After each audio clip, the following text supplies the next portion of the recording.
My boyfriend's business partner bet him I'd cry when they served me eviction papers on Valentine's Day. They thought I was just another helpless woman who'd crumble when she lost everything. But while they were planning my humiliation over champagne, I was collecting their secrets. When those papers hit the table, I didn't break down. I smiled and handed them a red gift box that changed everything. Before we jump back in, tell us where you're tuning in from, and if this story touches you, make sure you're a subscriber, because tomorrow, I've saved something extra special for you. Tell us a duh. Turns out, the woman they underestimated had been playing a different game entirely, and I'd already won. Marcus Reed's business partner bet him I'd cry when they served me eviction papers on Valentine's Day. Women always break down when they lose their homes, Anthony laughed from the restaurant booth, twirling his champagne flute. Marcus smirked and raised his glass in agreement. Especially on Valentine's. Pure cruelty. I stood in the hallway outside the private dining room, frozen with a bottle of wine in my hands, listening to them plan my humiliation. But what they didn't know was that I'd been planning something too. When they slid those papers across the table 3 hours later, I signed them without a tear. Then I handed Marcus a red velvet gift box. The color drained from his face when he opened it. But this story didn't start on Valentine's Day. It started 18 months ago, when I thought I was entering a business partnership with the man I'd been dating for 2 years. Marcus Reed seemed like everything I'd been looking for. Successful real estate developer, charming, ambitious. He had this way of making you feel like you were part of something bigger, something important. I was Jessica Reynolds then, 28 years old, with a small but profitable interior design business I'd built from nothing. I specialized in staging homes for luxury sales, and that's how we met. He hired me to stage a penthouse he was flipping in downtown Portland. The chemistry was instant, professional admiration that bloomed into something deeper over late-night planning sessions and shared takeout dinners. "You have an eye for this," he told me one evening, standing in the living room I'd transformed with strategic lighting and carefully curated furniture. "You don't just decorate spaces, you create dreams." He kissed me that night, soft and sure, against the backdrop of city lights streaming through floor-to-ceiling windows. I felt like I was living in one of the fantasies I created for clients. 6 months later, he proposed a business partnership. "Imagine what we could build together," he said, his hands warm on my shoulders as we stood on the balcony of his apartment.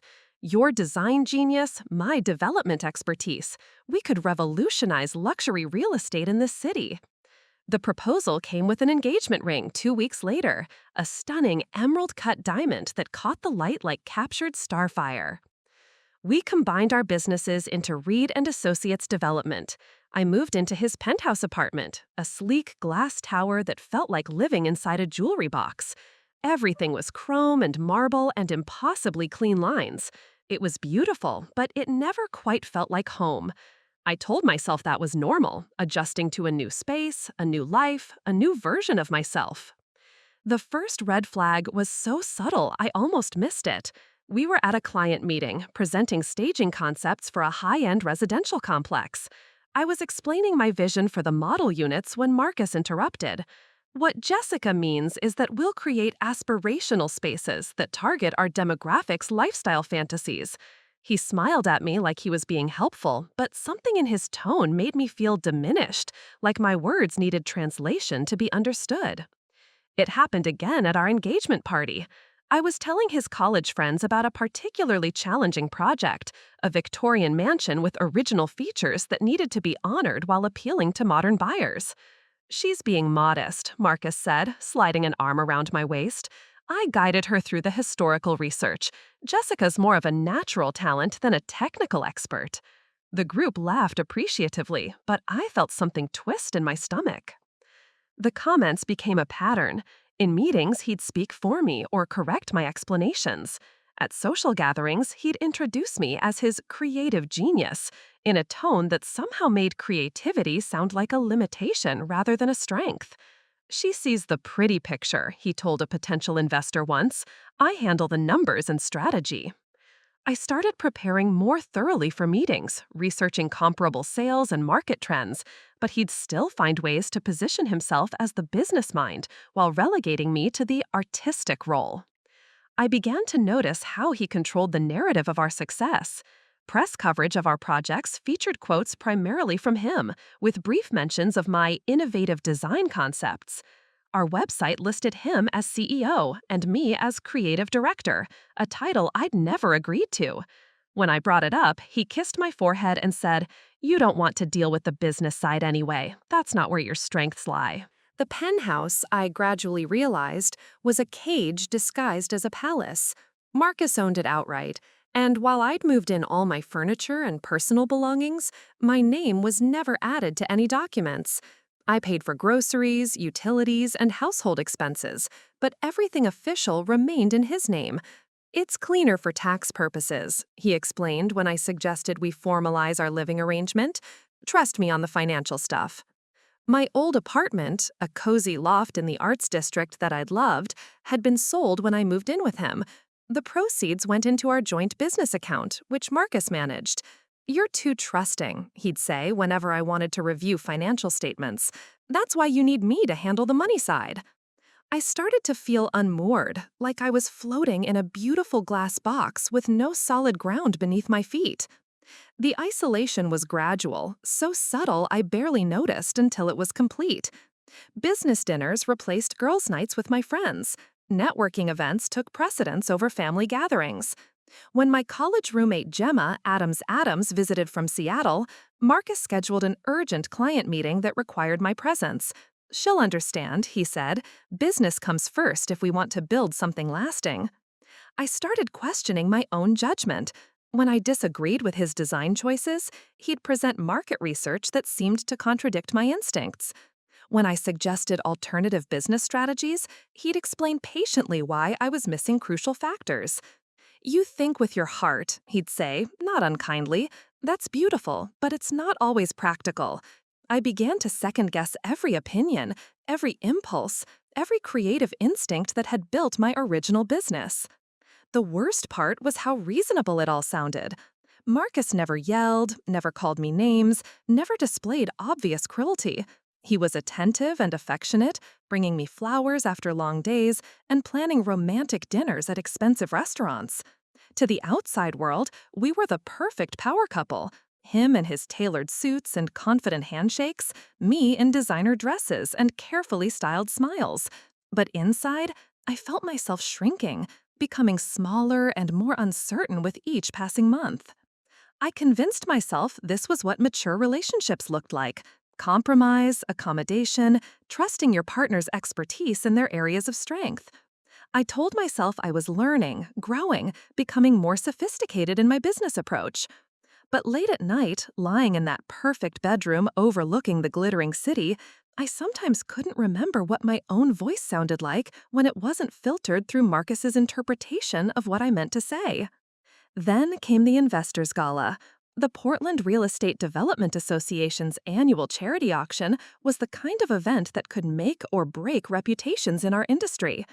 Every major developer, architect, and design firm in the Pacific Northwest would be there, along with the kind of high-net-worth individuals who could fund entire projects with a handshake. Marcus spent weeks preparing, getting his hair trimmed, his tuxedo perfectly tailored. He practiced his elevator pitch in the mirror, rehearsing answers to questions he imagined investors might ask. "This is our moment," he told me over breakfast the morning of the gala. "Tonight, we establish Reed & Associates as a major player." I designed the staging for 3 properties being showcased at the event, including a stunning waterfront estate that had already generated significant buzz. The local design magazine had featured my work in their preview coverage, calling it a masterclass in luxury staging that honors both architectural heritage and contemporary elegance. For the first time in months, I felt genuinely proud of something I'd created. At the gala, I wore a midnight blue silk gown that made me feel like the designer I used to be: confident, creative, worthy of the spotlight. The venue was the renovated ballroom of the historic Benson Hotel, with crystal chandeliers casting warm light over Oregon's most influential real estate players. I should have felt like I belonged there. Instead, I felt like an imposter in my own success. Preparing and narrating this story took us a lot of time, so if you are enjoying it, subscribe to our channel. It means a lot to us. Now back to the story. The evening started well enough. We mingled with potential clients, discussed upcoming projects, posed for photos that would later appear in industry publications. Marcus was in his element, charming and persuasive, working the room with the skill of a seasoned politician. I found myself genuinely enjoying conversations about design trends and architectural preservation, feeling like a professional rather than an accessory. But then we encountered Hunter Levine, a prominent developer from San Francisco who'd been considering partnering with us on a mixed-use project in Portland's Pearl District. Hunter had specifically requested to meet me after seeing the Design magazine feature. "Ms. Reynolds," he said, extending his hand with genuine warmth, "your staging work on the Riverside estate is extraordinary. The way you balanced the historical elements with contemporary luxury, it's exactly what we need for the Pearl District project." I lit up, ready to discuss my vision for urban mixed-use spaces, the importance of creating community within luxury developments. But before I could respond, Marcus stepped closer, his hand sliding possessively to the small of my back. "Jessica has such a gift for the emotional aspects of design," Marcus said, his smile never wavering. "Of course, the Pearl District project will require extensive market analysis and financial modeling. That's more my wheelhouse. Jessica provides the heart, I provide the business strategy." Hunter's eyebrows raised slightly. He looked at me expectantly, clearly wanting to hear my thoughts on the business implications of the design choices. I opened my mouth to speak, but Marcus continued. "We've learned that investors respond best when they understand the ROI behind the aesthetic choices. Jessica's incredible at creating beautiful spaces, but translating that into profit margins, well, that's where the partnership really works." Hunter's eyebrows raised slightly. He looked at me expectantly, clearly wanting to hear my thoughts on the business implications of the design choice. I opened my mouth to speak, but Marcus continued. "We've learned that investors respond best when they understand the ROI behind the aesthetic choices. Jessica's incredible at creating beautiful spaces, but translating that into profit margins, well, that's where the partnership really works." Something hot and sharp flashed through my chest. The dismissal wasn't new, but doing it in front of Hunter Levine, in front of the entire industry, felt like being publicly stripped of my professional identity. I stood there in my beautiful gown, feeling like a child being discussed by adults. "Actually," I said, my voice steadier than I felt, "the Pearl District staging concept is based on extensive demographic research and neighborhood market analysis, the ROI projections."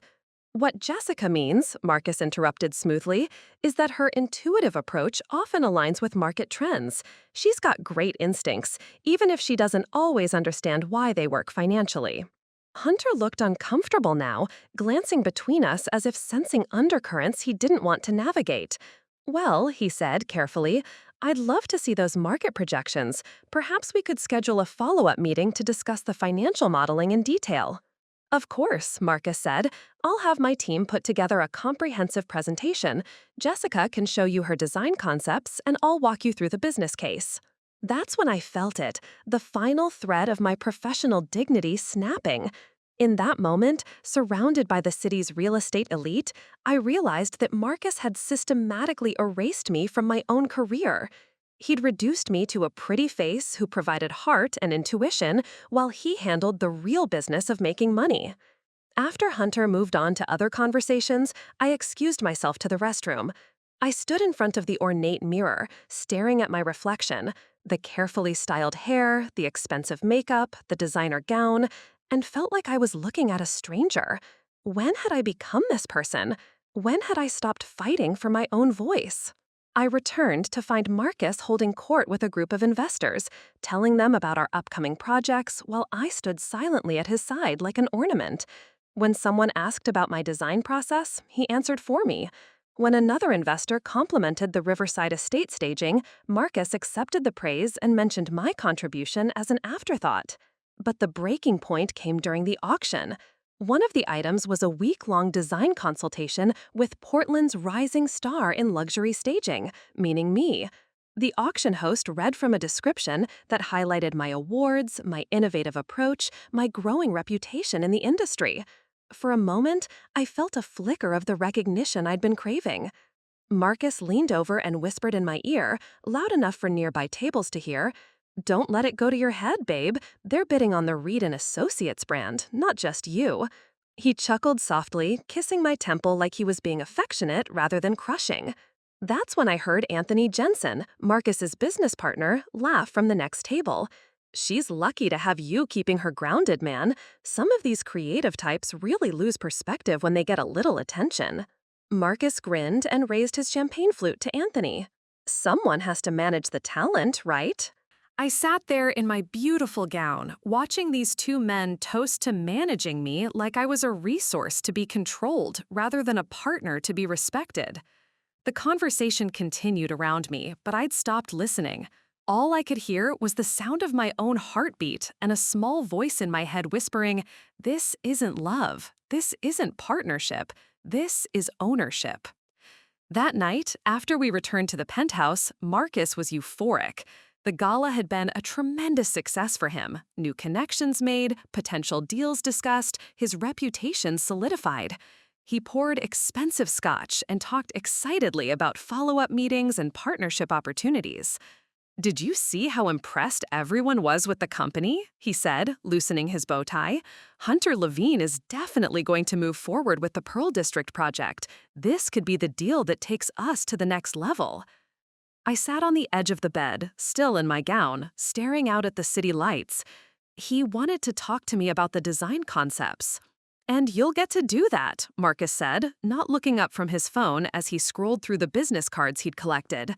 "Once I've handled the financial negotiations and contract terms. You know how these things work, Jess. Business first, then creative implementation."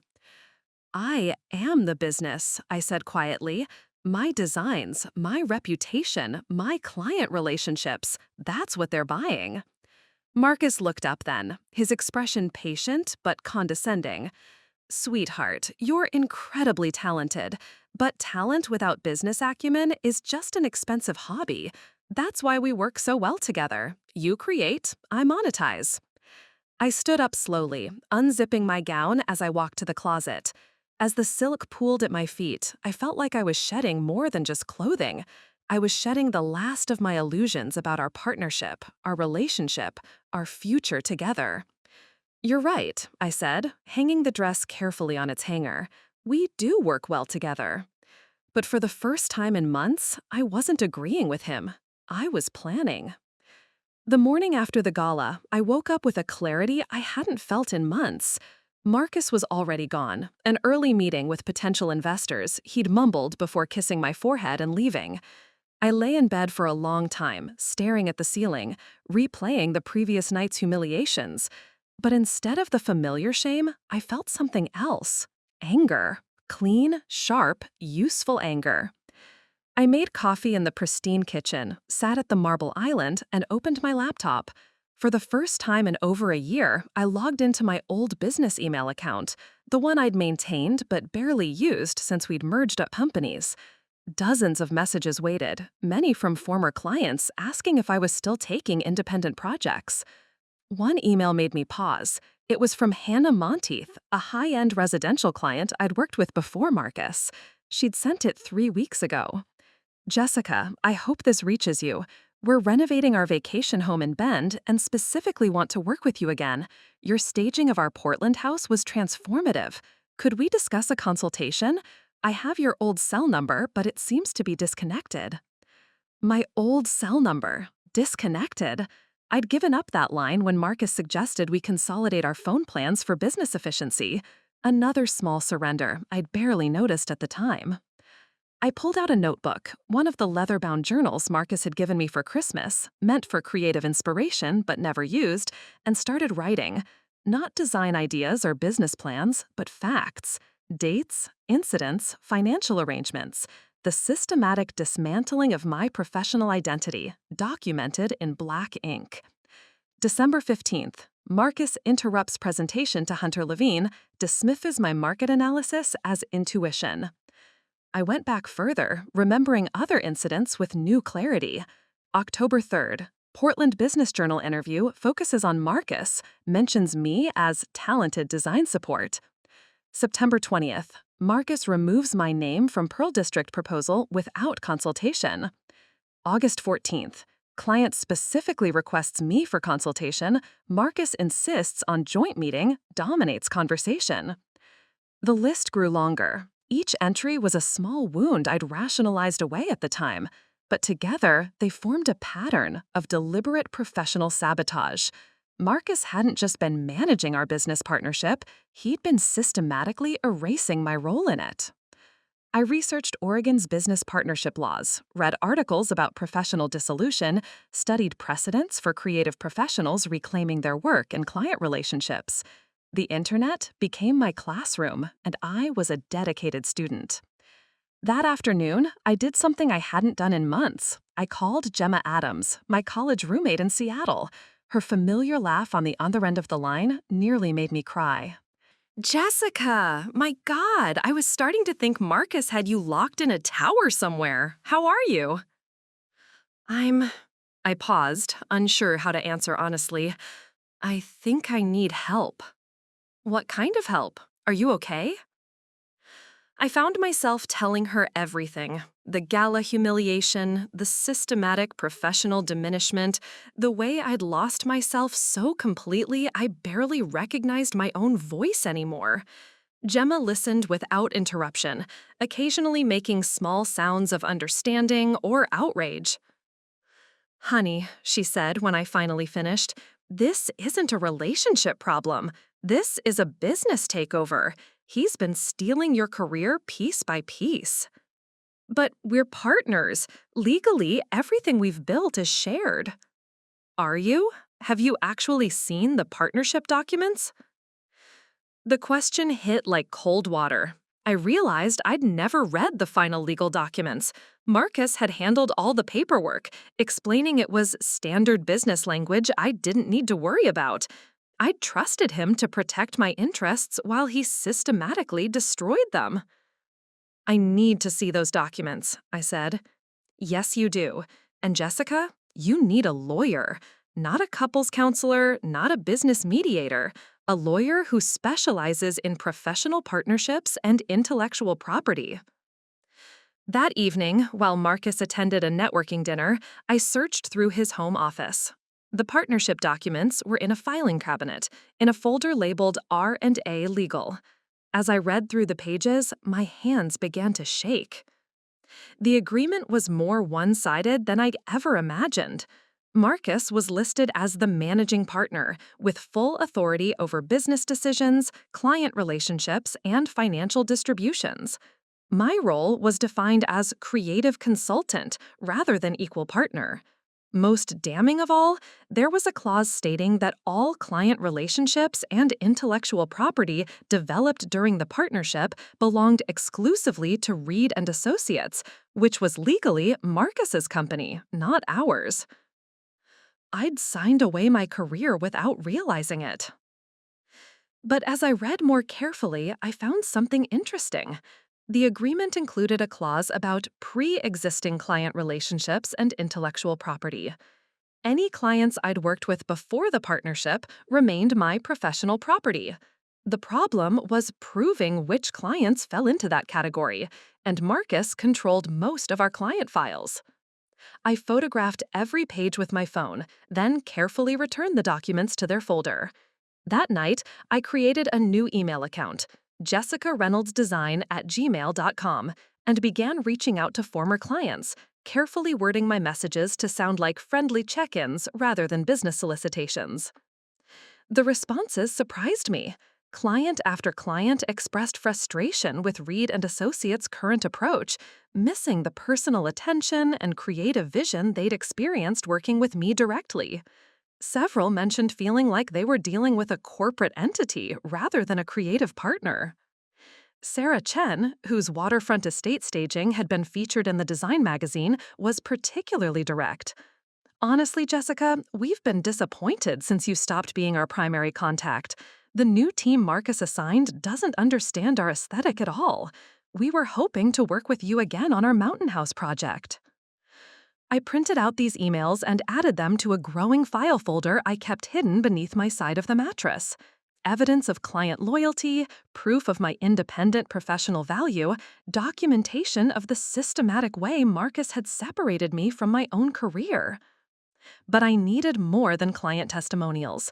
I needed legal leverage. The next morning, I called in sick to our office, something I rarely did, and instead drove to downtown Portland. I had an appointment with Sherry Levine, an attorney who specialized in business partnerships and creative professional rights. Gemma had found her through a Seattle colleague who'd gone through a similar situation. Sherry's office was in a renovated brick building in the Pearl District, filled with natural light and contemporary art. She was younger than I'd expected, probably mid-30s, with sharp eyes and an immediate, no-nonsense presence that made me feel like I was finally being taken seriously. "Tell me about your situation," she said, settling back in her chair with a legal pad. I told her everything, showing her the photographs of the partnership documents, the printed client emails, my growing documentation of professional marginalization. She took notes without judgment, occasionally asking pointed questions about timelines, financial arrangements, and legal procedures.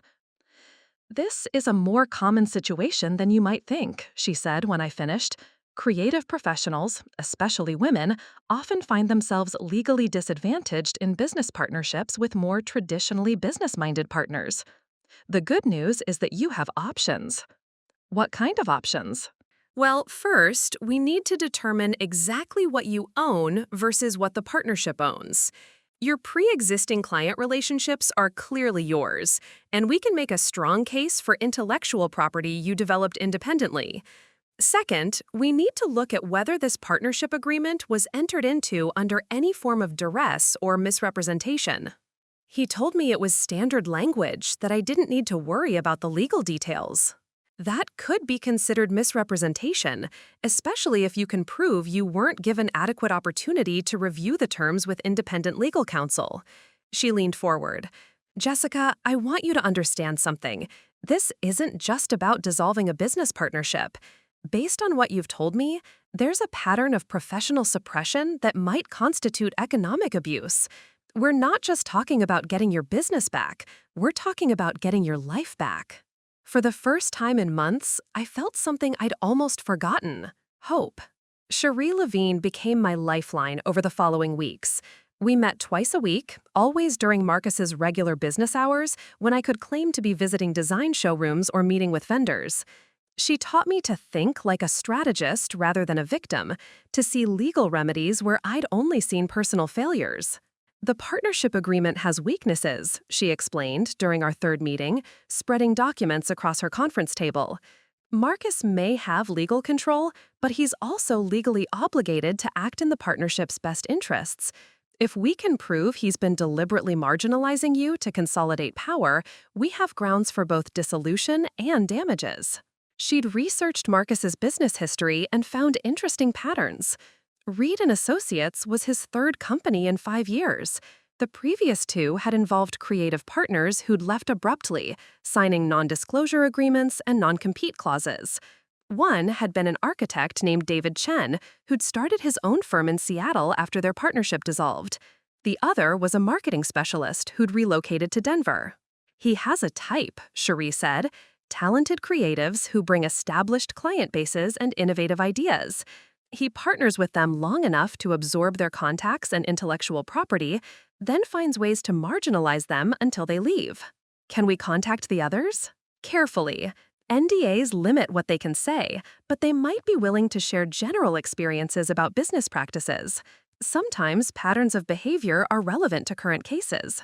But Cherie also emphasized that legal strategy was only part of the solution.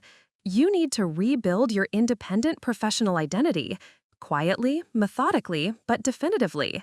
The stronger your position outside this partnership, the better your negotiating stance when we're ready to act. I began working double lives. During the day, I maintained my role in Reed & Associates, attending meetings and managing projects with the same professional demeanor I'd always shown. But evenings and weekends became my real business hours. I rented a small office space in the Alberta Arts District under the name JR Design Consulting. It was nothing like the sleek Reed & Associates office, just a converted loft with exposed brick walls and large windows, but it felt like mine in a way the penthouse never had. I furnished it carefully with pieces from consignment shops and local artisans, creating a space that reflected my actual aesthetic rather than Marcus's minimalist preferences. My first independent project came through Hannah Monteith, the client who'd emailed my old account. Her Bend vacation home renovation was exactly the kind of challenging, creative work I'd list. Historic cabin bones with contemporary luxury additions, mountain views that needed to be honored rather than dominated, a family with specific needs for both intimate gatherings and large entertaining. I drove to Bend on a Saturday, telling Marcus I was visiting vintage furniture showrooms for a Reed & Associates project. The 3-hour drive through the Cascade Mountains felt like traveling toward my old self. Hannah met me at the property with coffee and genuine enthusiasm for collaboration rather than management. "This is exactly what I remember about working with you," she said as we walked through the space, discussing sightlines and furniture placement. "You see the potential in the architecture rather than trying to impose some generic luxury template." The consultation stretched into the afternoon. We talked about everything: design philosophy, the integration of indoor and outdoor living spaces, the way mountain light changed throughout the seasons. I found myself taking notes in my own handwriting rather than preparing talking points for Marcus to present to investors. Hannah's project led to others. Her friends in Ben's affluent community were renovating their own properties, and word spread about a designer who actually listened to what they wanted rather than telling them what they should want. Within a month, I had 3 active consultation projects and 2 more in development. I opened a business bank account using my maiden name and a federal tax ID number Sherry helped me obtain. Every payment from these independent clients went into this account, creating a financial foundation separate from the Reed & Associates empire Marcus controlled. But the most important alliance I built was with Matthew Adams, a freelance photographer who specialized in architectural and interior design work.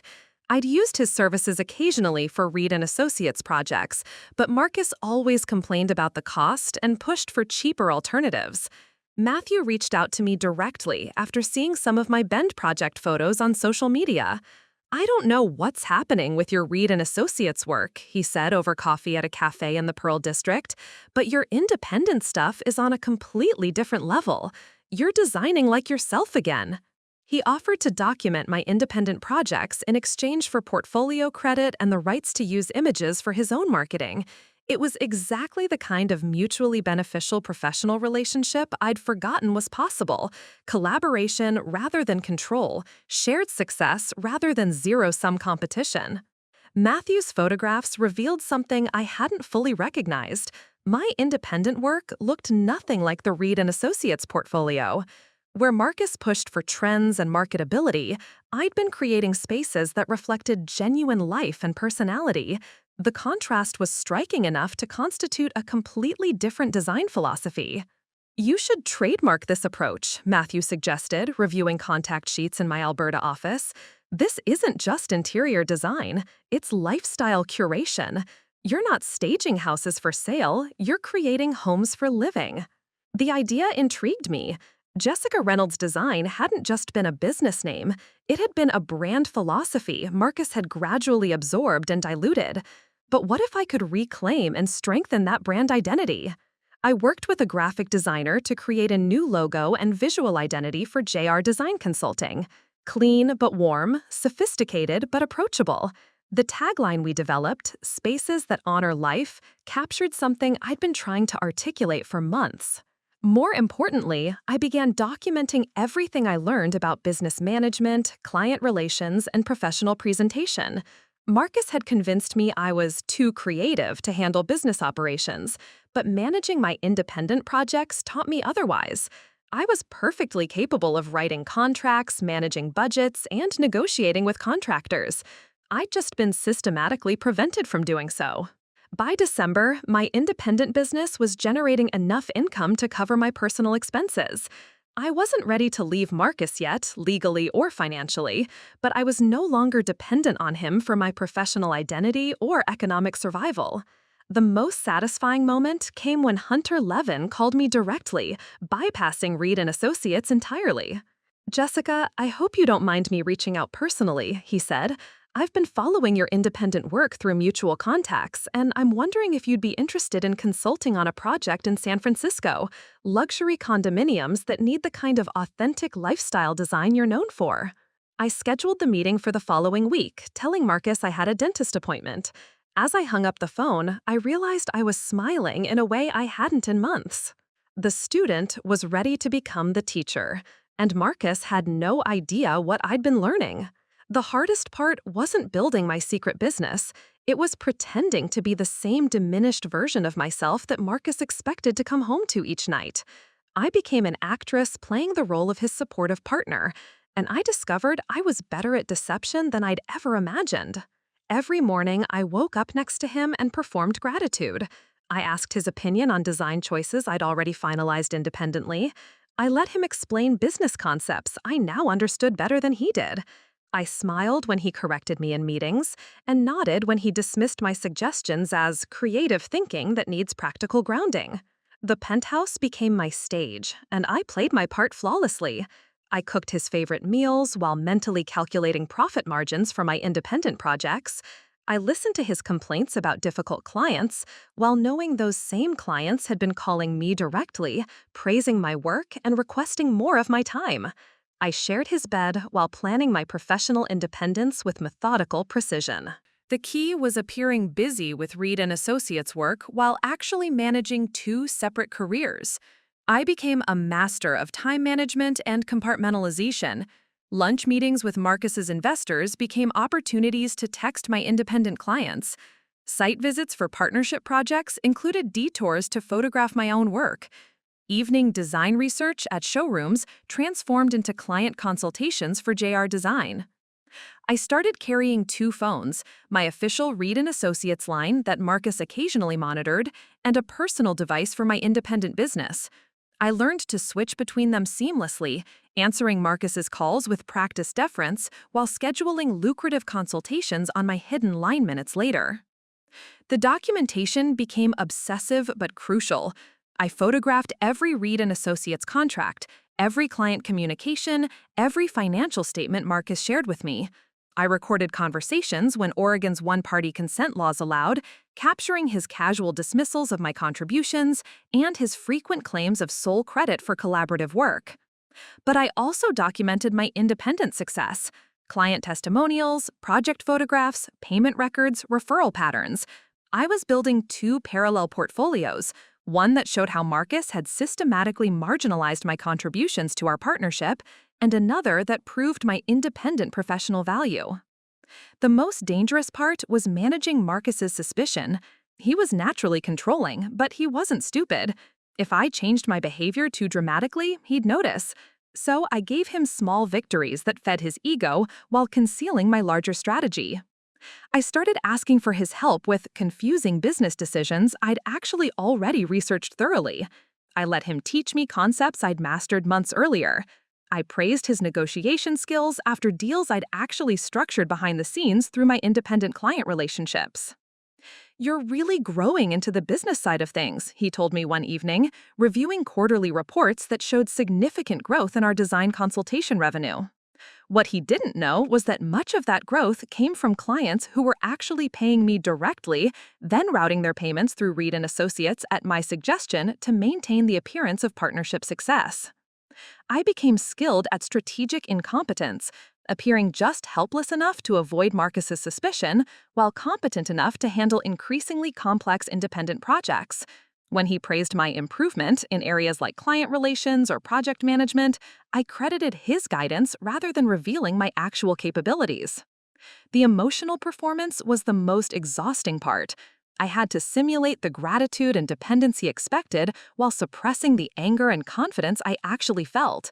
Some evenings, after particularly successful independent client meetings, I'd come home energized and accomplished, only to immediately shift into the diminished persona Marcus required.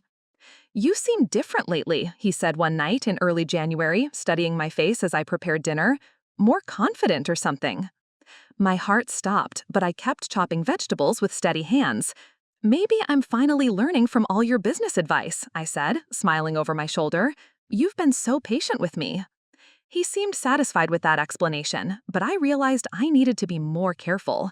Confidence was dangerous. Success was suspicious. I had to remain the grateful student even as I became the independent master.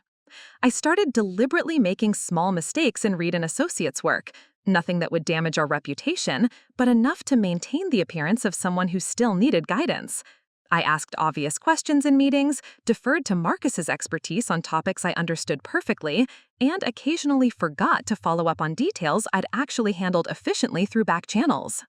The performance extended to our social life. At industry events, I played the supportive partner who smiled proudly when Marcus took credit for collaborative successes. I networked carefully, building relationships that would serve my independent business while appearing to simply be the charming girlfriend helping his career advancement. But privately, I was becoming formidable. My independent client base was growing through referrals and reputation. My legal strategy with Sherry was becoming more sophisticated as we gathered evidence and built precedents. My financial independence was strengthening with each successful project. Marcus thought he was watching me grow into the business-minded partner he wanted. What he was actually witnessing was me growing beyond his ability to control or contain. The predator had no idea he was living with prey that had learned to hunt. The revelation came on February 8th, exactly 6 days before Valentine's Day, in the most mundane way possible. I was at the penthouse, organizing files for a Reed & Associates project, when Marcus's laptop chimed with an incoming message. He was in the shower, and the sound was distracting me from my work. I glanced at the screen without thinking, just trying to see if it was something urgent that needed his immediate attention. What I saw made my blood freeze. The message was from Anthony Jensen, his business partner, in a group chat I'd never seen before. The preview text was visible. Valentine's dinner is perfect timing. She'll be emotional, vulnerable, easy target. My hands shook as I opened the laptop fully. Marcus hadn't logged out, and the conversation thread loaded completely. What I read destroyed any remaining illusions about the man I'd been sharing a bed with for over a year. Anthony. So we're really doing this on Valentine's Day? Brutal, man. Marcus. That's the point. Maximum emotional impact. She'll be expecting romance, maybe even a proposal upgrade. Instead, she gets eviction papers and reality. Anthony. The restaurant setting is genius. Public enough that she can't make a scene, but private dining room so we control the witness situation. Marcus. I want her to understand this isn't negotiable. She's been getting too comfortable, too confident lately. Time to remind her who actually owns everything. Anthony. Think she'll cry? I've got $500 that says she breaks down completely. Easy money. Women always fall apart when they lose their security, especially ones like Jessica, who've never had to be truly independent. What's the timeline after the papers are served? 30 days to vacate. Should give me time to transition her client relationships smoothly. Most of them won't follow her anyway. They're really Reed & Associates clients. Anthony. And if she fights it? She can't. I own the penthouse outright. She's not on the lease, not on any legal documents. Legally, she's just a girlfriend who's been staying over. No rights, no recourse. Cold, but clean. What about the business? Partnership dissolution is already drafted. She keeps her little independent clients. I keep everything that matters. The Pearl District deal, the Riverside Estate connections, all the high-value relationships, those stay with Reed & Associates. She won't see it coming? Are you kidding? She still asks my permission to buy groceries. She's been playing house, thinking this is all permanent. Valentine's Day reality check will be perfect. I screenshotted every message, my hands trembling so violently I could barely manage the keyboard commands. There were dozens of exchanges, dating back weeks. They'd been planning this elaborate humiliation like a military operation, timing it for maximum emotional damage. But as I kept reading, something shifted inside me. The initial shock and hurt crystallized into something sharper, more dangerous. They thought I was helpless. They thought I was broken. They thought I had no resources, no options, no ability to survive without Marcus's protection. They had no idea what I'd been building. I forwarded the entire conversation thread to my secure email account, then deleted the forwarding history from Marcus's laptop. By the time he emerged from the shower, I was back at the dining table, working on project files with apparent calm. "Everything okay?" he asked, toweling his hair. "You look a little pale." "Just tired," I said, not looking up from my papers. "Long day with the Henderson staging." He kissed the top of my head, the gesture now feeling like a predator marking territory. "Get some rest. Big week coming up." If only he knew. That night, I called Sherry from my car, parked outside a 24-hour coffee shop in Southeast Portland. "We need to meet immediately," I said. "Everything's changed." We met the next morning at her office. I showed her the screenshots, explained the timeline, outlined Marcus's complete plan. She read through everything twice, her expression growing more grim with each pass. "This is bad," she said finally, "but also incredibly useful. They've essentially confessed to conspiracy to commit fraud, planning to steal your client relationships while making you homeless on Valentine's Day for maximum psychological impact. Can we stop it? Better than that, we can turn it into a trap." She leaned back in her chair, and I saw a familiar gleam in her eyes, the same look she'd had when we first identified weaknesses in the partnership agreement. "Jessica, they're about to hand you the perfect opportunity for a counter-ambush. They think they're serving you eviction papers. What if you serve them something first?" We spent the next 3 hours crafting a strategy that would have impressed military tacticians. By Valentine's Day, I would be ready with my own documents, partnership dissolution papers that protected my interests, evidence of Marcus's breach of fiduciary duty, documentation of my independent business success, and most importantly, proof of their conspiracy to defraud me. "The beauty of this," Cherie explained, "is that they've chosen the perfect setting for a public confrontation. Restaurant, witnesses, formal atmosphere. They want to humiliate you publicly? Let's give them a public humiliation they'll never forget." As I drove home to the penthouse that night, I felt something I hadn't experienced in years, the thrill of holding all the cards while my opponents planned a game they thought they'd already won. Valentine's Day was going to be memorable, all right, just not the way Marcus and Anthony expected. The next 5 days were a masterpiece of tactical preparation disguised as romantic anticipation. Marcus, believing he was orchestrating my downfall, played the role of the attentive boyfriend with almost comical dedication. He made dinner reservations at Canlis, one of Portland's most exclusive restaurants, for Valentine's evening. He bought me flowers, suggested I wear something special, and even hinted at a life-changing surprise he had planned. I played my part perfectly, responding with the breathless excitement he expected from a woman anticipating a marriage proposal. I bought a new dress, deep red silk that would photograph beautifully in the restaurant's ambient lighting. I made an appointment at the salon, got my nails done, and spent the week glowing with anticipation that had nothing to do with romance and everything to do with revenge. Meanwhile, Cherie and I finalized our counter-strategy with military precision. She'd prepared a comprehensive legal package that would destroy Marcus's position before he could even open his mouth. Partnership dissolution papers that protected my interests and exposed his breach of fiduciary duty, documentation of his systematic theft of my client relationships, evidence of the conspiracy Anthony and he had planned through their text messages. But the centerpiece of our strategy was something Marcus would never see coming: a formal complaint filed with the Oregon State Bar against the attorney who drafted our original partnership agreement.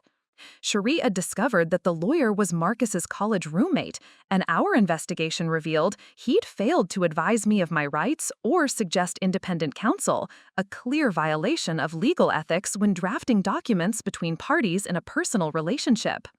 "This invalidates the entire partnership agreement," Cherie explained during our final strategy session. "When we can prove legal malpractice in the document creation, everything Marcus thinks he owns reverts to joint property subject to equitable distribution." We'd also prepared evidence packages for key witnesses. Hunter Levine would receive documentation showing that I was the primary creative force behind all the projects he'd praised. Hannah Monteith and my other independent clients would get letters explaining that I was available for direct consultation outside any partnership restrictions. The Portland Business Journal would receive an exclusive about a rising female entrepreneur breaking free from an exploitative business relationship. The restaurant choice was actually perfect for our purposes. Canlis was formal enough to discourage dramatic outbursts, but intimate enough that every conversation could be clearly heard by nearby tables. The private dining room Marcus had reserved would create the illusion of privacy while actually ensuring that the waitstaff would witness everything. I spent Valentine's morning at Matthew Adams's photography studio having professional headshots taken for the relaunch of Jessica Reynolds' design. The photos captured something I hadn't seen in my face for months: confidence, determination, the look of a woman who knew her own worth. These images would anchor the press release we'd prepared for the following day. "You look dangerous," Matthew said, reviewing the shots on his camera, "like someone who's about to change the rules of the game."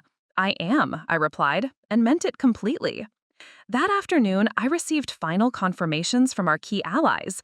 Gemma Adams had flown in from Seattle and was stationed at a hotel downtown, ready to provide emotional support and document everything for potential legal proceedings.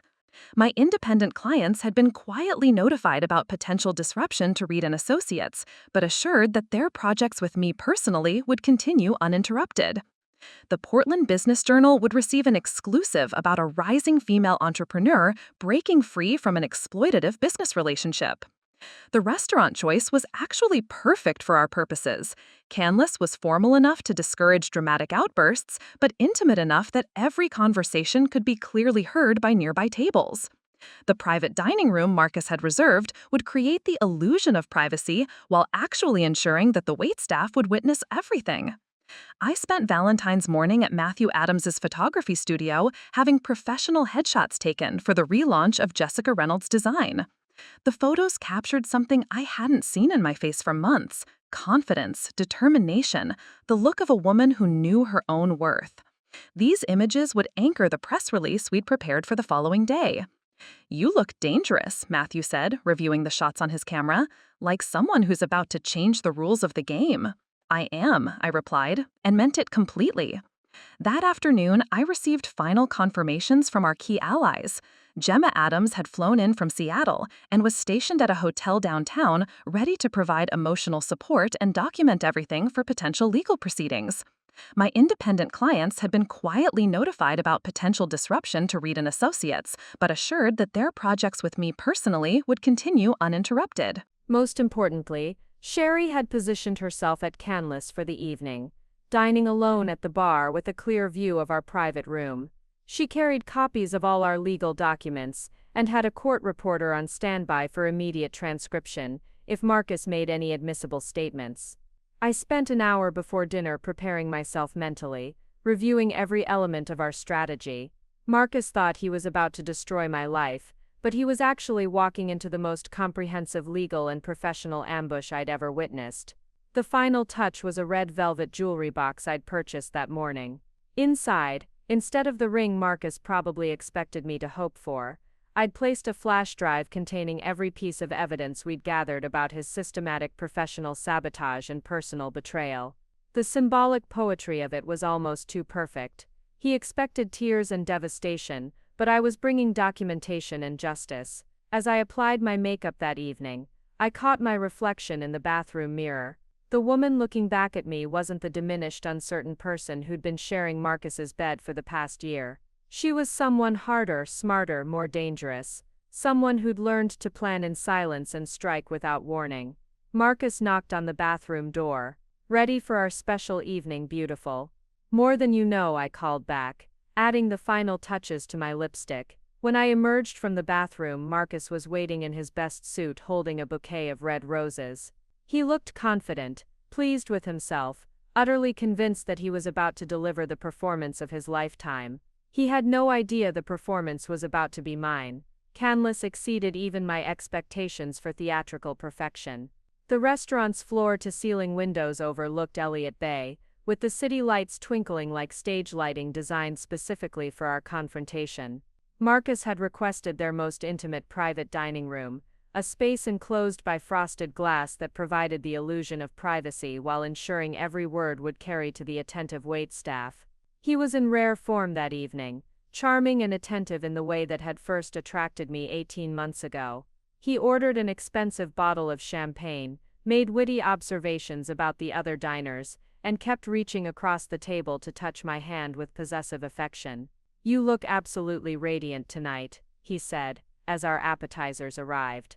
"There's something different about you lately, more settled, like you've finally found your place." I smiled, thinking of all the ways his observation was both completely wrong and perfectly accurate. "I feel like I'm exactly where I'm supposed to be." Anthony Jensen arrived during our main course, appearing in the doorway with the timing of an actor hitting his mark. He was slightly out of breath, as if he'd hurried from another engagement, but I could see the anticipation gleaming in his eyes.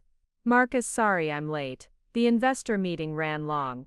He kissed my cheek in greeting, the gesture feeling like a Judas betrayal, now that I knew what he was really here to witness. "Jessica, you look beautiful. Special occasion." "You could say that," Marcus replied, glancing at his watch with theatrical precision. "Actually, Anthony, your timing is perfect. I have something important to discuss with Jessica, and it might be helpful to have a witness." My pulse quickened, but I kept my expression curious rather than alarmed. This was it, the moment Marcus had been planning for weeks, the scene Anthony had bet money on, the humiliation they'd designed to destroy me completely. Marcus reached into his jacket pocket and withdrew a thick manila envelope, placing it on the table between us like a declaration of war. The ivory linen tablecloth made the legal documents look even more ominous.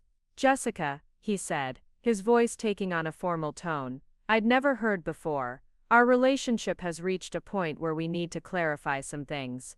"Legal things." I looked at the envelope, then back at his face, letting confusion and concern show in my expression. "What kind of legal things?" "Well, we've been living together for over a year, and you've become quite comfortable in my penthouse. But I think it's time we acknowledge the reality of our situation." He pushed the envelope closer to me. "These are eviction papers, properly filed with the county. You have 30 days to find alternative housing arrangements." The silence that followed was perfect. Anthony shifted in his chair, watching my face with the hungry attention of someone waiting for a show. The waitstaff paused in their movements, sensing the shift in atmosphere. Even the ambient restaurant noise seemed to quiet, as if the entire establishment was holding its breath. I opened the envelope slowly, scanning the legal documents with the careful attention they deserved. The papers were comprehensive: formal eviction notice, termination of any implied tenancy, legal requirement to vacate within 30 days. Marcus had been thorough, consulting real estate attorneys to ensure I had no legal recourse. "I don't understand," I said softly, looking up at him with exactly the kind of hurt confusion he'd been expecting. "Is this because of something I did? Something I said?" "It's not personal, Jessica. It's just time for both of us to move forward with our lives. You've grown a lot during our time together, learned valuable business skills. Now it's time for you to apply those skills independently." Anthony was practically vibrating with anticipation, waiting for the tears he'd bet money on. Marcus leaned back in his chair with the satisfied expression of a man delivering a perfectly executed speech. "I see," I said, my voice barely above a whisper. I folded the eviction papers carefully, placed them back in the envelope, and set it aside. "Well, I suppose this saves me from an awkward conversation." Marcus blinked, the first crack appearing in his confident facade. "What conversation?" I reached into my purse and withdrew the red velvet jewelry box I'd prepared. Marcus's eyes lit up with confusion. This wasn't following his script.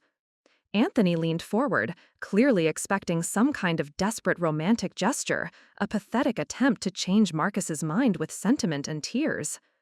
I placed the box on the table and slid it across to Marcus with the same deliberate motion he'd used with the eviction papers.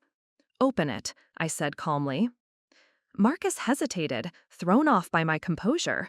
This wasn't the breakdown he'd orchestrated, the public humiliation Anthony had paid to witness. But curiosity overcame confusion, and he lifted the velvet lid. Inside, nestled in white silk padding where a ring should have been, was a single flash drive. "What is this?" he asked.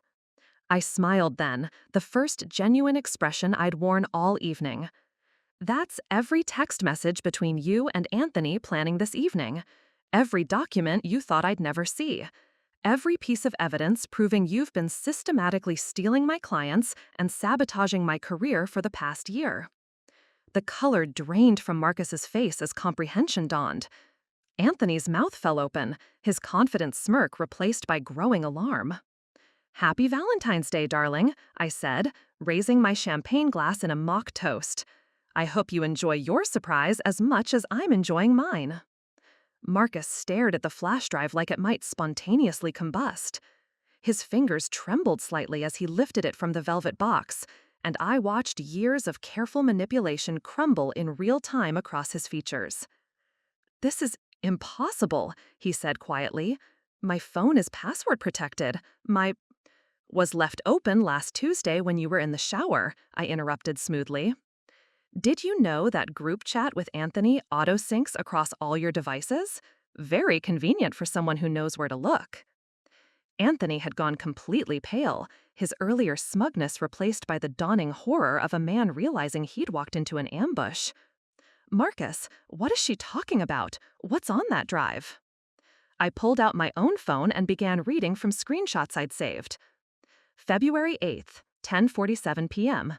Anthony Jensen to Marcus Reed. "Think she'll cry? I've got $500 that says she breaks down completely." Marcus Reed responds, "Easy money. Women always fall apart when they lose their security." Marcus lunged across the table, trying to grab my phone, but I was ready for him. I leaned back calmly and continued reading. February 9th, 2:15 p.m. Marcus Reed. "She still asks my permission to buy groceries. She's been playing house, thinking this is all permanent. Valentine's Day reality check will be perfect." "Stop," Marcus hissed, glancing around at the other tables. Several diners had turned to watch our exchange, drawn by his sudden movement and raised voice. "Oh, but we're just getting to the good part," I said, scrolling through more messages. Anthony Jensen. "What about the business?" Marcus Reed. "Partnership dissolution is already drafted. She keeps her little independent clients. I keep everything that matters." I looked up at both of them, enjoying the way they seemed to be shrinking in their chairs. "Little independent clients, that's what you called them, Marcus. The clients who've generated over $200,000 in revenue in the past 6 months." Anthony choked on his wine. "200,000? Surprised? I've been busy while you two were planning my humiliation." I reached into my purse again and withdrew a leather portfolio, placing it on the table between us. "This contains documentation of every independent project I've completed, every client relationship I've maintained outside Reed & Associates, and every payment that's gone into my personal business account."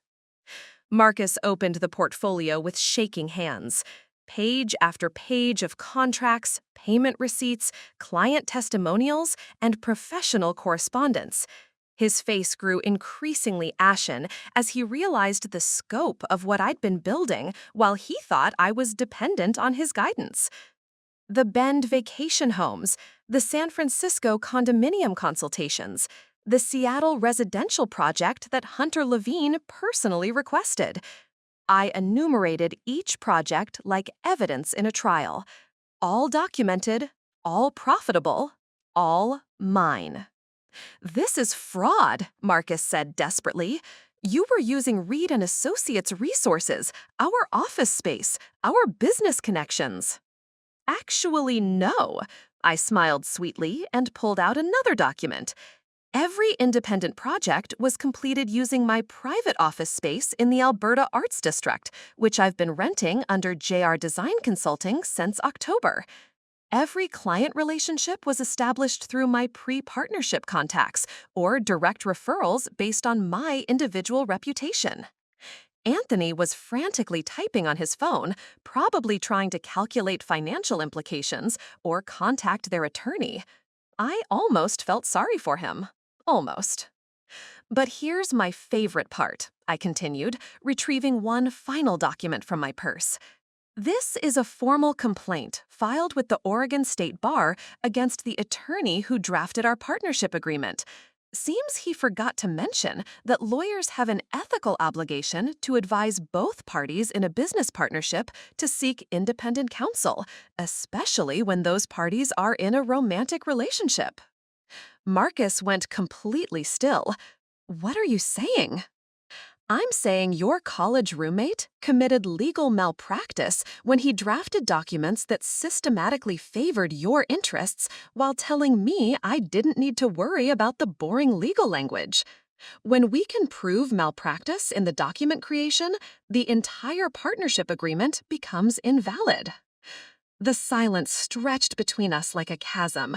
Around us, the restaurant continued its elegant evening service, but our little corner had become a war zone disguised as a romantic dinner.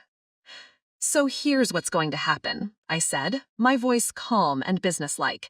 You're going to withdraw those eviction papers immediately. You're going to transfer my client files and intellectual property back to my name. And you're going to agree to a partnership dissolution that reflects the actual value each of us brought to Reed & Associates. And if we don't? Anthony asked, though his voice lacked any real challenge. I smiled and gestured toward the bar area, where Cherie Levine sat nursing a glass of wine with perfect sightlines to our table. Then my attorney files a formal lawsuit tomorrow morning for breach of fiduciary duty, conspiracy to commit fraud, and professional sabotage, along with copies of all your text messages being forwarded to the Portland Business Journal, the Real Estate Development Association, and every mutual client we've ever worked with. Marcus followed my gesture and spotted Cherie, recognition dawning in his eyes. You've been planning this. For months, I confirmed cheerfully. While you thought you were training an obedient business partner, I was actually learning how to destroy you professionally and personally. Turns out, I'm a very good student when I'm properly motivated. The waiter approached our table cautiously, clearly sensing the tension. Is everything all right here? Can I bring you anything else? I looked at Marcus and Anthony's stricken faces, then back at the waiter with a bright smile. Actually, I think we're ready for dessert and the check. These gentlemen have some very important phone calls to make tonight.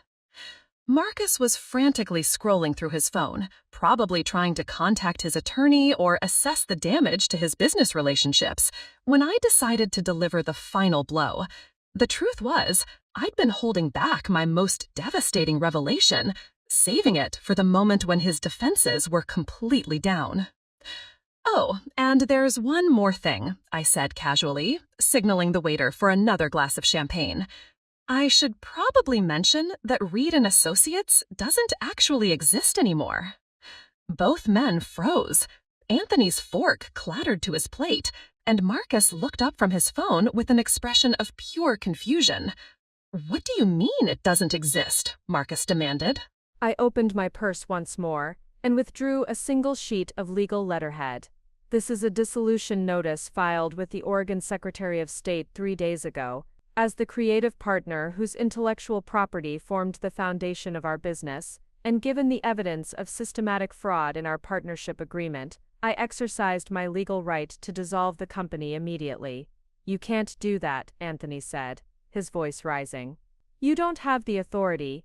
Actually, I do. When Marcus tried to be clever by listing me as creative consultant instead of equal partner, he inadvertently created a different legal structure than he intended. Under Oregon law, if the creative intellectual property that forms the basis of a consulting business is fraudulently appropriated, the originator can reclaim their work and dissolve any business entity built on that foundation. Marcus grabbed the document from my hands, scanning it desperately. This is impossible, my lawyer said. Your lawyer is about to be disbarred for legal malpractice, I reminded him. Cherie Levine, however, is a specialist in creative professional rights and partnership law. She's been preparing this strategy for months. The implications were beginning to dawn on them. Without Reed & Associates as a legal entity, all the contracts, client relationships, and business assets they thought they controlled were now in legal limbo. The Pearl District project, Anthony whispered. Reverts to me, since the design concepts and client relationship originated from my independent work, I confirmed. Hunter Levine specifically requested Jessica Reynolds' design, not Reed and Associates. He's been very clear about that in his communications. The Riverside Estate staging, my portfolio piece completed using my design philosophy and creative vision. The client testimonials specifically praise my individual work, not our partnership. Marcus was hyperventilating now, the full scope of his professional devastation becoming clear. The office lease, the equipment, the all in the name of a company that no longer legally exists as of February 12, which means the lease defaults, the credit lines become immediately due, and all business insurance is void. I sipped my champagne delicately. I do hope you kept up with your personal liability coverage. Anthony stood up abruptly, his chair scraping against the floor. I need to make some calls. This is insane, Marcus. She can, and she has. Interrupted a new voice. Sherry Levine approached our table with the confident stride of a woman who'd just orchestrated the legal equivalent of a precision bombing. Good evening, gentlemen. I trust Jessica has explained the situation clearly. Marcus looked at Sherry with the desperate expression of a drowning man seeing a lifeline. This has to be illegal. You can't just destroy someone's business overnight. I can when that business was built on fraud, theft of intellectual property and systematic professional sabotage, Sherry replied smoothly. She placed a thick folder on the table. This contains documented evidence of every illegal action you've taken over the past 18 months. Client poaching, intellectual property theft, breach of fiduciary duty, conspiracy to commit fraud, and emotional abuse designed to maintain economic control. Emotional abuse, Anthony scoffed. That's ridiculous. Is it? I pulled out my phone again and began reading. Marcus Reed, February 5th, she needs to understand her place in this relationship. Too much independence makes women difficult to manage. Anthony Jensen responds, maybe cut her allowance until she learns some gratitude. Anthony's face went white.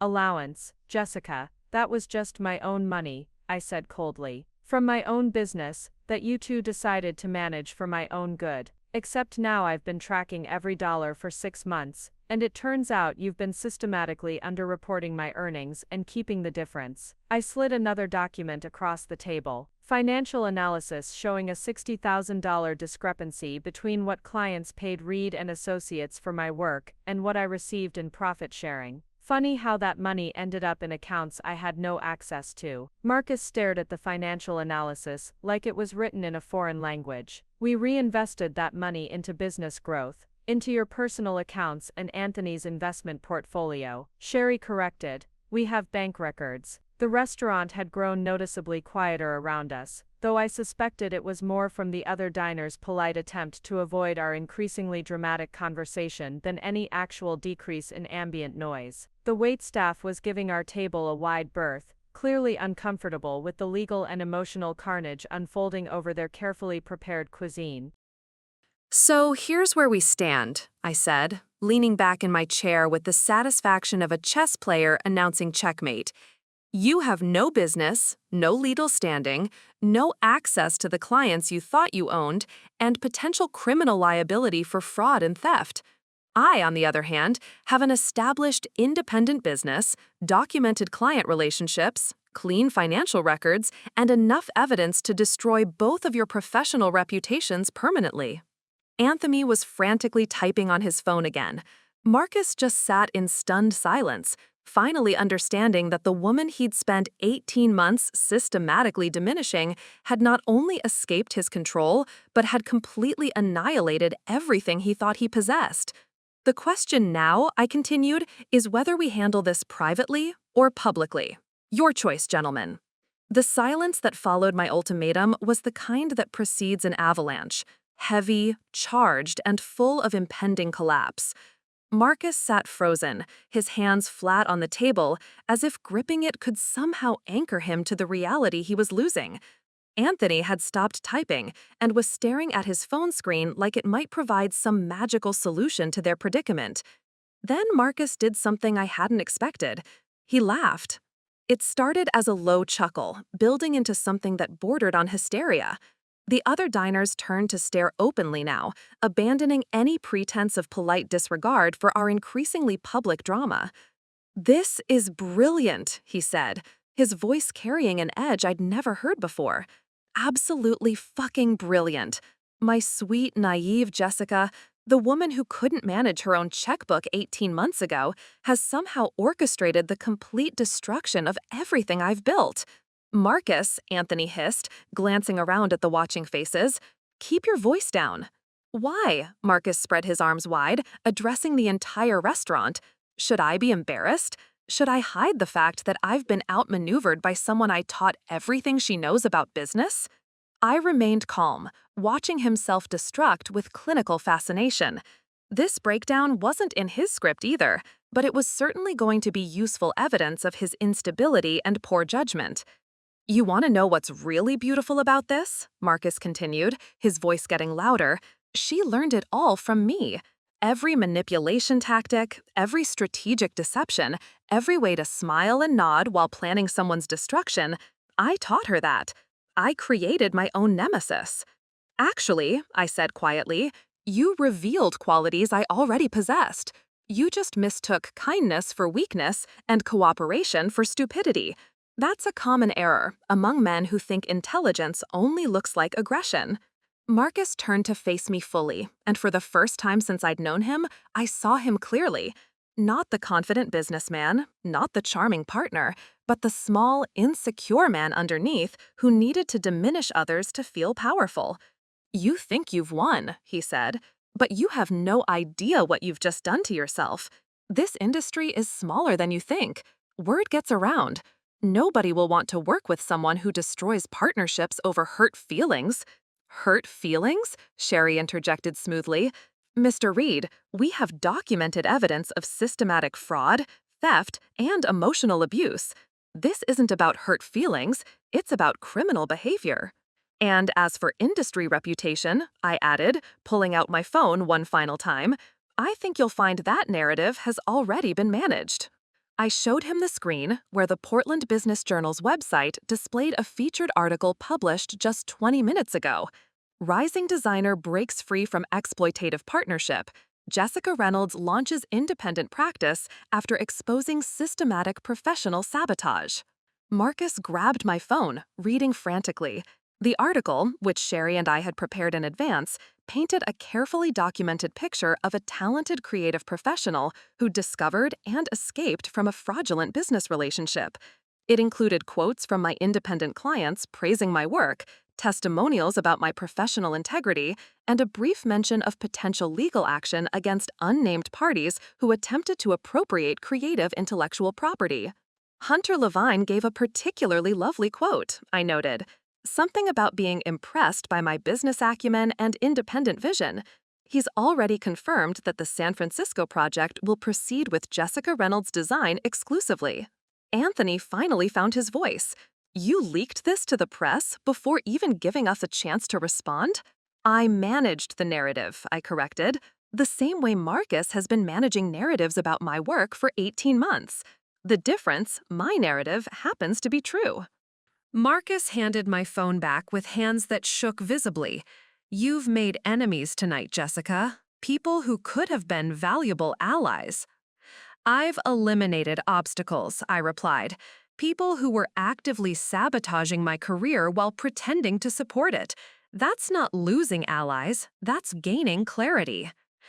The restaurant manager appeared at our table, his expression diplomatically professional but clearly strained. "I'm terribly sorry to interrupt, but other guests have expressed concern about the volume of your conversation. Perhaps we could arrange for a more private space." "That won't be necessary," I said, standing gracefully and placing my napkin on the table. "These gentlemen were just leaving."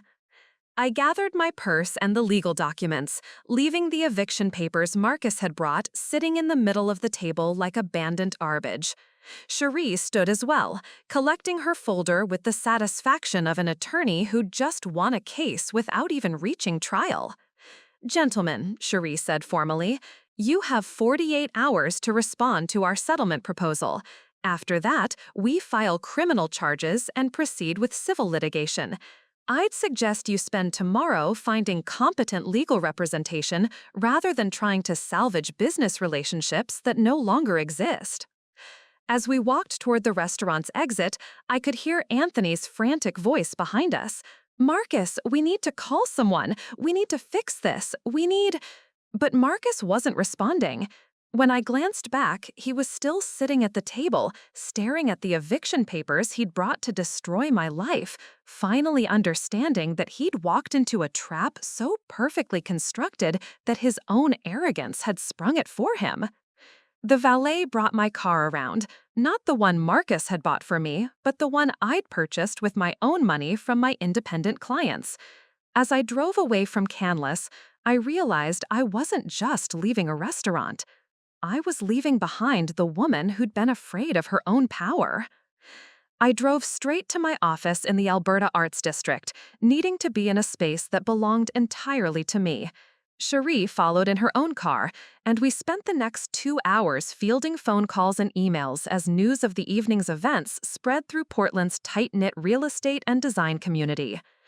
The first call came from Hunter Levine before we'd even settled into my office chairs. "Jessica, I just read the Business Journal article. I had no idea you were dealing with that kind of professional sabotage." His voice carried genuine concern mixed with business pragmatism. "I want you to know that our San Francisco project was always intended for you personally, not Reed and Associates. We'll be moving forward with Jessica Reynolds Design exclusively." Within an hour, 3 more clients had called with similar messages. The narrative Cherie and I had crafted was working perfectly. Instead of seeing me as a disruptive partner destroyer, industry contacts were recognizing me as a talented professional who'd escaped an exploitative situation. But Marcus wasn't going quietly. My phone buzzed with a text from an unknown number. "You have no idea what you've just unleashed. This isn't over." Then another. "Check your email. You might want to reconsider this war you've started." I opened my laptop to find a message from Marcus's personal account, sent to what appeared to be his entire professional contact list, including me. The subject line read, "Warning about Jessica Reynolds, unprofessional and litigious behavior." Cherie read over my shoulder as I scrolled through Marcus's desperate attempt at damage control. He portrayed himself as a supportive partner who'd invested in my career development, only to be betrayed by someone who'd used false accusations and legal intimidation to steal his business. He warned recipients to use caution when considering working with me, suggesting I was mentally unstable and prone to fabricating persecution narratives.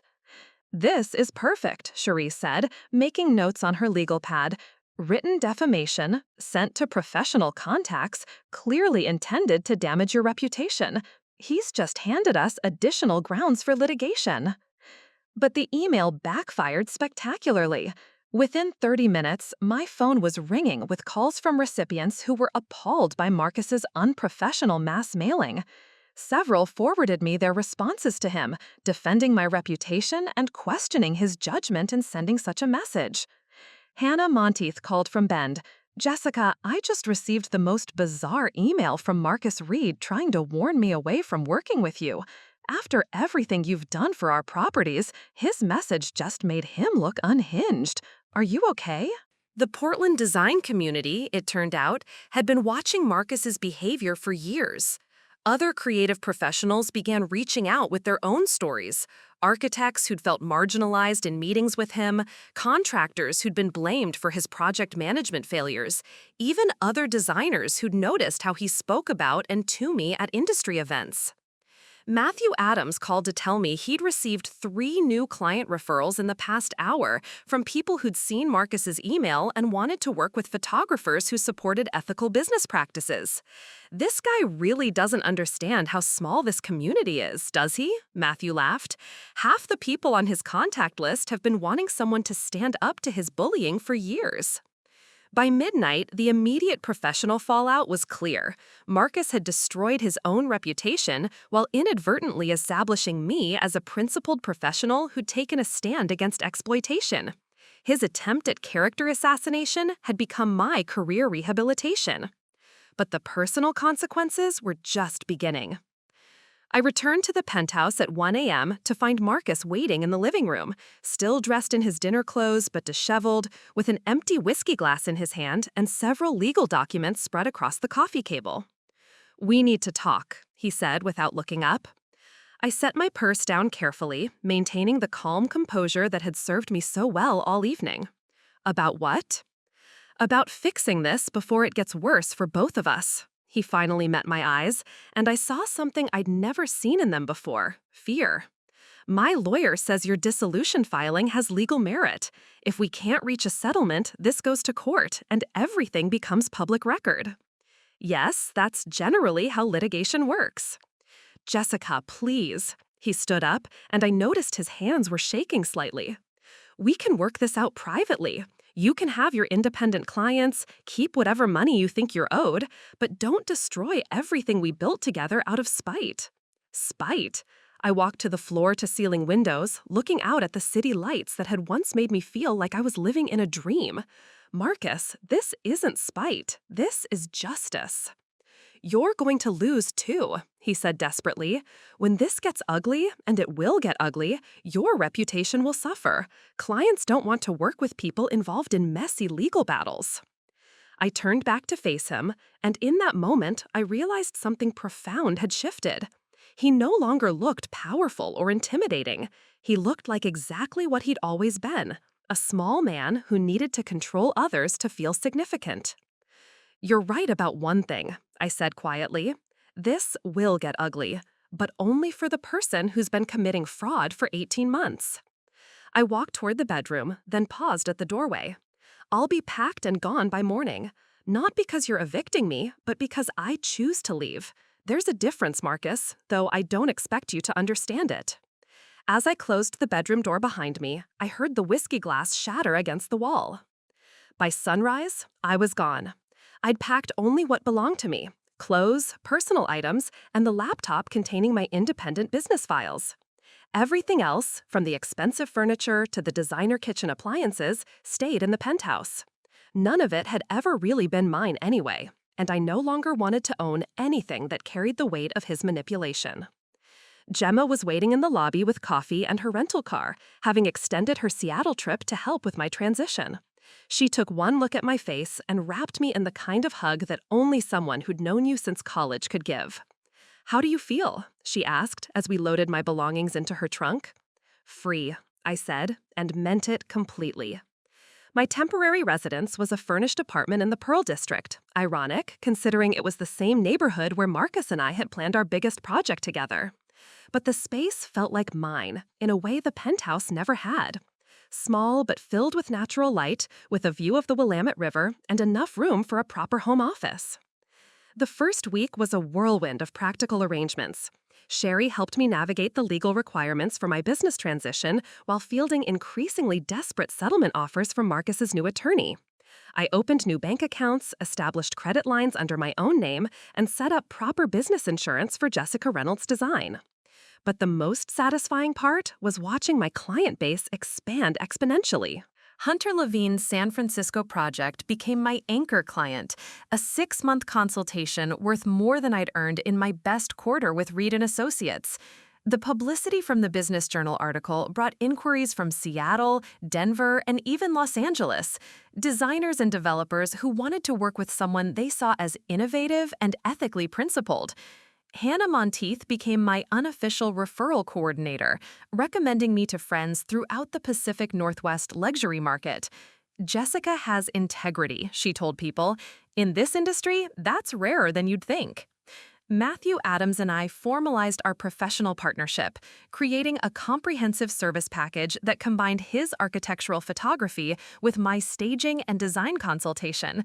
We were booked solid within 3 weeks. The most unexpected support came from Skylar Jensen, a prominent female developer I'd met briefly at industry events but never worked with directly. She called me on a Thursday morning with a proposition that would change everything. "I've been watching what happened with Marcus Reed," she said without preamble, "and I've been looking for a design partner who understands that luxury isn't about intimidating clients into accepting generic elegance. I have 7 residential projects launching this year that need someone with your vision." The contract she offered was worth more than my entire Reed and Associates income for the previous year, with creative control provisions that protected my intellectual property and recognized me as an equal partner rather than a creative consultant. "Why me?" I asked during our first meeting at her downtown office.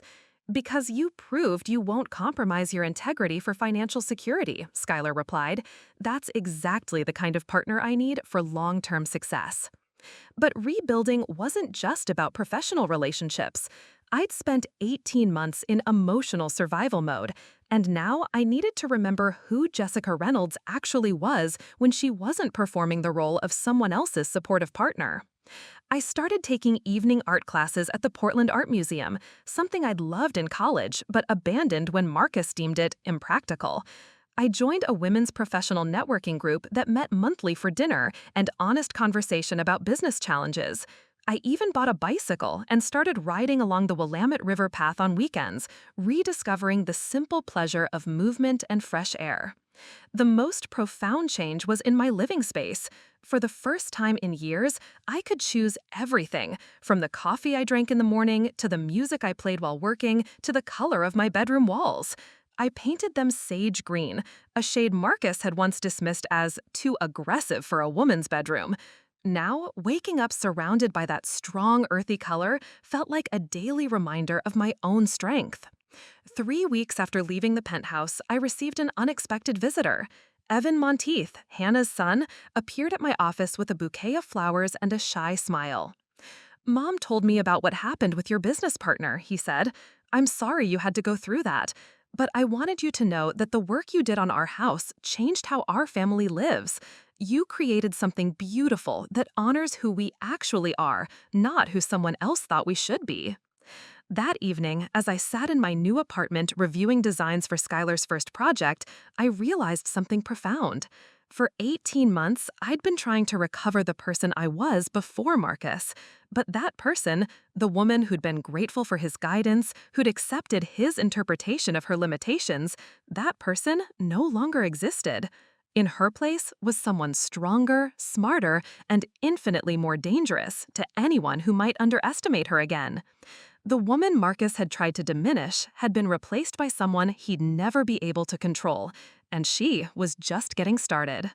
6 months after Valentine's Day, I stood in the marble lobby of the Pacific Northwest Design Awards ceremony, wearing a midnight blue gown that I chose entirely for myself. Not because it would photograph well for Marcus's networking purposes, not because it struck the right balance between professional and approachable, but because when I put it on, I felt like the woman I'd always been meant to become. Jessica Reynolds' design had been nominated in 3 categories: residential excellence, innovation in luxury staging, and business ethics in professional practice. The last nomination was new this year, created specifically to recognize professionals who demonstrated integrity in their business relationships and industry leadership. Gemma had flown down from Seattle for the ceremony, along with Matthew Adams as my official date and photography partner. Skylar Jensen was presenting one of the awards, and Hannah Monteith had driven up from Bend with her entire family to support me. For the first time in years, I was surrounded by people who celebrated my success instead of managing it. "Nervous?" Matthew asked as we found our assigned table near the front of the ballroom. "Excited," I corrected, and realized it was completely true. Win or lose, I was here representing work that belonged entirely to me, clients who trusted my vision, and a business built on mutual respect rather than manipulation. The Residential Excellence Award went to a Seattle firm whose work I genuinely admired. I applauded enthusiastically, feeling none of the competitive resentment that might have poisoned such moments in my previous life. Success wasn't a zero-sum game when you weren't constantly fighting to prove your worth to someone determined to diminish it. But when Skylar Jensen took the stage to announce the Innovation in Luxury Staging Award, my heart rate quickened. "This year's winner revolutionized how we think about luxury residential spaces," Skylar began, her voice carrying clearly through the ballroom's excellent acoustics. Instead of imposing generic elegance, she creates environments that honor both architectural integrity and authentic family life. Her work proves that true luxury isn't about intimidation, it's about inspiration. She opened the envelope with theatrical flair. The award goes to Jessica Reynolds Design for the Riverside Estate Project and the Cascade Mountain Residence series.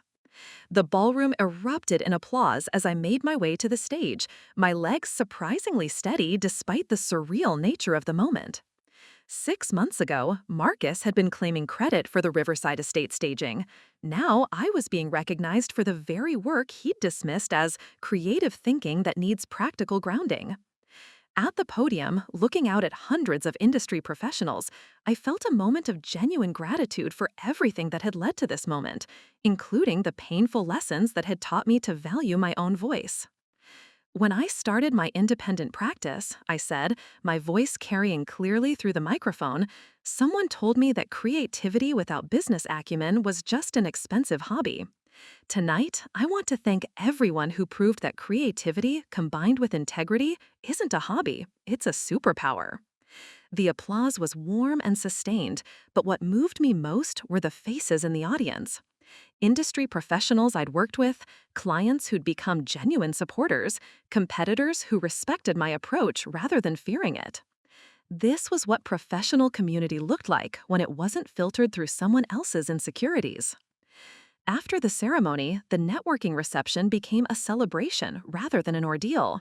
Client after client approached me with congratulations and referral opportunities. Other designers wanted to discuss collaboration rather than competition. I found myself in genuine conversations about creative philosophy and business ethics instead of performing scripted charm for Marcus's strategic purposes. The most satisfying moment came when I spotted Anthony Jensen across the ballroom, nursing a drink at the bar and watching my reception with obvious discomfort.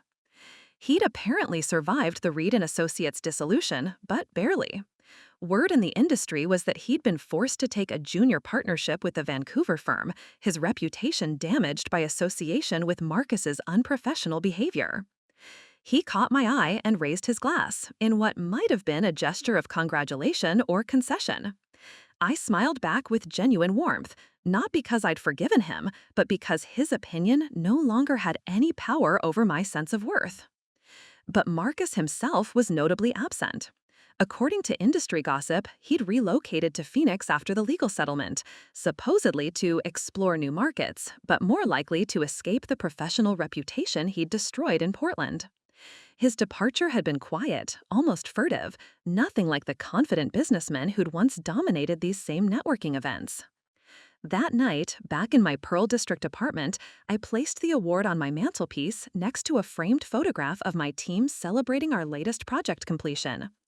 The image showed me laughing with Matthew, Skylar, and 2 junior designers I'd recently hired, all of us covered in dust from a construction site walkthrough, all of us clearly energized by collaborative creative work. Looking at that photograph, I realized I'd built something Marcus could never have understood or appreciated, a business based on mutual respect, shared success, and the revolutionary idea that making other people feel powerful made you more powerful, not less. The woman who'd once asked permission to buy groceries was now creating opportunities for other people to flourish, and that transformation felt like the most beautiful design I'd ever created. 1 year later, on Valentine's Day, I found myself back at Canlis, but this time, everything was different. I was hosting a dinner for my team and key clients, celebrating the first anniversary of Jessica Reynolds Design and the completion of our largest project to date, a sustainable luxury development in the Columbia River Gorge that had garnered national attention for its innovative approach to environmental design. The same private dining room where Marcus had planned my humiliation now buzzed with genuine warmth and laughter. Skylar Jensen was there with her husband, discussing our next collaborative project. Hannah and Evan Monteith had driven up from Bend to celebrate. Matthew Adams was showing architectural photography prints to potential new clients. My 2 junior designers, both talented women I'd mentored through their first major projects, were deep in conversation with a developer from San Francisco about sustainable staging practices. "Hard to believe it's only been a year," Gemma said, settling into the chair beside me with a glass of champagne. Feels like a lifetime, I replied, watching my team interact with the easy camaraderie of people who genuinely respected each other's contributions. The waiter approached our table, the same young man who'd served Marcus and me that devastating Valentine's evening. He recognized me immediately, his eyes widening with something that looked like admiration. "Miss Reynolds, it's wonderful to see you again. I remember you from last year."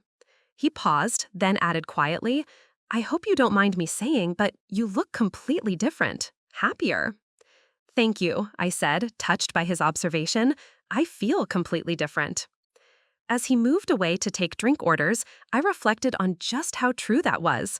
The woman who'd sat in the same room 12 months ago, signing eviction papers with trembling hands, bore little resemblance to the person I'd become. That woman had been afraid of her own power, convinced she needed someone else's permission to succeed. This woman owned her success entirely. During dessert, Skylar stood to make a toast. "To Jessica Reynolds, who proved that the best revenge isn't getting even, it's becoming so successful that your enemies become irrelevant." As glasses clinked around the table, I thought about Marcus, probably sitting in some Phoenix restaurant at this very moment, unaware that the woman he'd tried to destroy was being celebrated in the exact spot he'd chosen for her humiliation. But the most profound realization wasn't about him at all. It was about me. I'd spent years believing that love meant making yourself smaller to fit someone else's vision of who you should be. Now I understood that real love, whether professional, platonic, or romantic, meant being valued for exactly who you were, not who you might become with proper management. The woman Marcus had bet would cry when she lost everything had instead discovered that she'd never needed him to be everything she was meant to be. That night, as I walked through the Pearl District to my apartment, I passed a homeless woman sitting in a doorway. I stopped and handed her the business card a potential client had given me earlier, along with a $20 bill. "Why?" she asked, looking at the card with confusion. I smiled, thinking of all the ways life can change in a single year when you stopped accepting other people's definitions of your limitations. Because everyone deserves a chance to prove what they're really capable of. The card was for a women's shelter that provided job training and business development programs. Sometimes, the most beautiful designs are the ones that help other people rebuild their lives. Up next, you've got 2 more standout stories right on your screen. If this one hit the mark, you won't want to pass these up. Just click and check them out. And don't forget to subscribe and turn on the notification bell so you don't miss any upload from us.